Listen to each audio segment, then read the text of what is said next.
चलिए आज बात करते हैं एक ऐसे कानून की जिसने ब्रिटिश भारत की कहानी ही बदल कर रख दी। जी हाँ, हम बात कर रहे हैं गवर्नमेंट ऑफ इंडिया एक्ट 1935 की। सोचिए, एक ही कानून और उसके दो बिल्कुल अलग अलग नाम।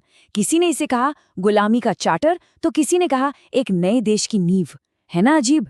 तो भाई सच क्या था? आइए इसी गुत्थी को सुलझाते हैं और देखते हैं कि ये एक्ट आखिर इतना कंट्रोवर्शियल और इतना जरूरी क्यों था। अच्छा, इस एक्ट को ठीक से समझने के लिए ना हमें थोड़ा सा टाइम में पीछे चलना होगा। समझना होगा कि उस वक्त का पॉलिटिकल माहौल कैसा था, मतलब एक कानून बना क्यों। तो इससे पहले एक सिस्टम था जिसे डायरकी या द्वैध शासन कहते थे, और सच कहें तो ये सिस्टम बुरी तरह फेल हो रहा था। अब आप सोचिए, सिचुएशन कुछ ऐसी थी कि भारतीय नेताओं को जिम्मेदारी तो दे दी, पर असली पावर मतलब पैसा और कंट्रोल वो अभी भी अंग्रेजों ने अपनी जेब में रखा हुआ था। और इधर भारत में सेल्फ रूल मतलब अपने शासन की मांग लगातार तेज हो रही थी। इसी वजह से साइमन कमीशन का जोरदार विरोध हुआ, फिर लंदन में 3 राउंड टेबल कॉन्फ्रेंस हुई। तो एक के बाद एक ये सारी घटनाएं मिलकर एक बहुत बड़े कानून की जमीन तैयार कर रही थी। और फिर इन सब के जवाब में आता है the government of India act of 1935। ये कोई छोटा मोटा कानून नहीं था, ये बहुत बड़ा, बहुत एम्बिशियस था, और इसका मकसद था भारत सरकार का पूरा ढांचा ही बदल देना। तो इसके पीछे 2 बड़े आइडिया थे। पहला, जितने भी ब्रिटिश प्रांत और रियासतें हैं सबको मिलाकर एक ऑल इंडिया फेडरेशन बनाया जाए, और दूसरा, प्रांतों को प्रोविंशियल ऑटोनॉमी दी जाए, मतलब उन्हें अपने मामले खुद संभालने की आज़ादी मिले। और एक बहुत बड़ी बात हुई, इस एक्ट ने वोट देने का हक ज्यादा लोगों को दिया, मतलब वोटर्स की संख्या सीधे 5 मिलियन से बढ़कर करीब 35 मिलियन हो गई। ये उस वक्त की आबादी का लगभग 10% था, तो ये एक बड़ा बदलाव था। अब आता है एक बहुत ही इंटरेस्टिंग पार्ट, पावर्स का बंटवारा, मतलब केंद्र के पास क्या ताकत होगी और प्रांतों के पास क्या। इसके लिए 3 लिस्ट बनाई गईं, फेडरल, प्रोविंशियल और कॉन्करेंट। और मजे की बात पता है क्या है? ये जो ढांचा है ना, ये आज भी हमारे संविधान के 7th शेड्यूल में मौजूद है, मतलब इसकी जड़ें सीधे इस 1935 के एक्ट से जुड़ी हैं। लेकिन कहानी इतनी सीधी नहीं थी, एक ट्विस्ट था। ऐसा लग रहा था कि अंग्रेज एक हाथ से पावर दे रहे हैं, लेकिन दूसरे हाथ से असली कंट्रोल कस कर पकड़े हुए थे। देखिए, कागज पर तो कह दिया कि प्रांत अब आज़ाद हैं, ऑटोनोमस हैं, पर असलियत क्या थी?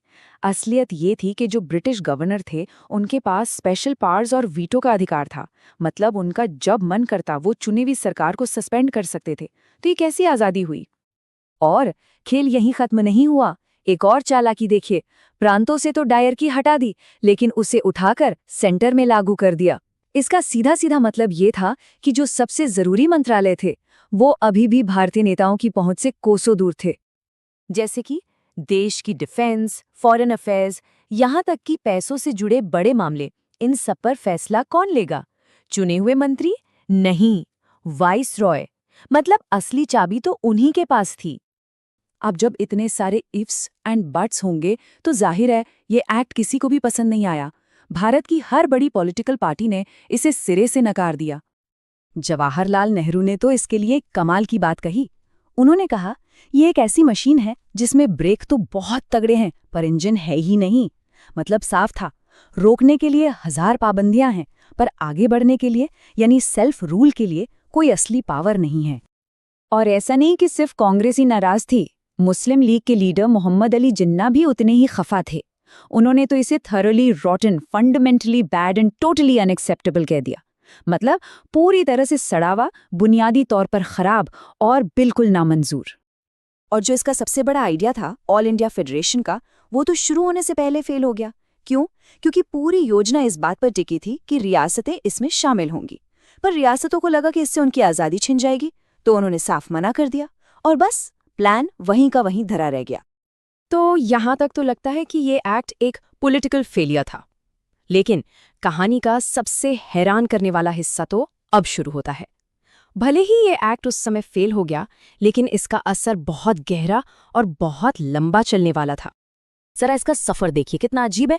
फेडरेशन का प्लान फेल हो गया, ठीक है, लेकिन प्रोविंशियल ऑटोनॉमी वाला हिस्सा लागू हो गया और 1937 में चुनाव भी हुए। और फिर सबसे बड़ी बात, 1947 में जब देश आज़ाद हुआ तो यही एक्ट थोड़े बहुत बदलाव के साथ भारत और पाकिस्तान दोनों का पहला वर्किंग संविधान बना। कमाल है ना? और सिर्फ इतना ही नहीं, 1950 में जो हमारा संविधान बनकर तैयार हुआ उसका भी एक बहुत बड़ा हिस्सा इसी एक्ट पर आधारित था। और क्या आप जानते हैं कि हमारे देश की कई बड़ी संस्थाओं की नींव भी इसी एक्ट ने रखी थी?